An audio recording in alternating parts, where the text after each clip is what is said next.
மலைகளால் சூழப்பட்ட வீரநகர் என்ற ஊரில் மதிவாணன் என்ற வணிகன் வாழ்ந்து வந்தான். அவனிடம் செல்வமும் புகழும் இருந்தன.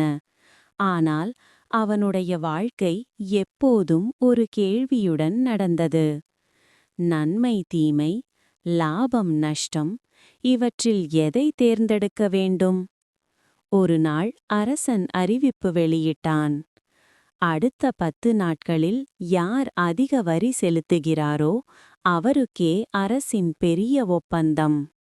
பல வணிகர்கள் பொய் கணக்கு எழுதி மக்களை ஏமாற்றி பணம் சேர்த்தனர். மதிவாணனும் அதையே செய்தால் ஒரே நாளில் பெரும் செல்வம் பெற முடியும். ஆனால் அவன் எண்ணினான், செல்வம் கிடைப்பது ஒரு பக்கம், மனச்சாட்சி சிதைவது மறுபக்கம்.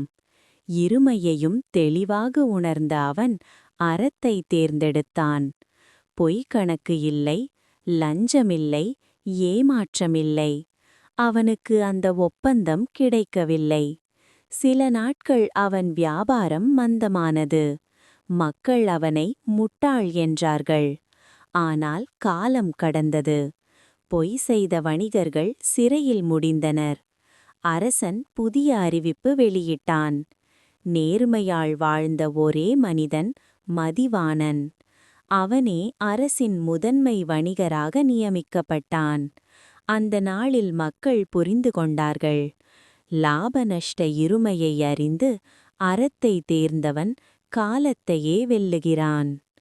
குறளின் பொருள்: இருமை வனதிக்கூறி, லாபம் நஷ்டம், சுகம் துக்கம், வெற்றி தோல்வி, இவை அனைத்தையும் தெளிவாக உணர்ந்து அவற்றுக்கிடையில் அறத்தை அணைப்பவர்களின் பெருமை உலகில் தானாகவே ஒளிரும்.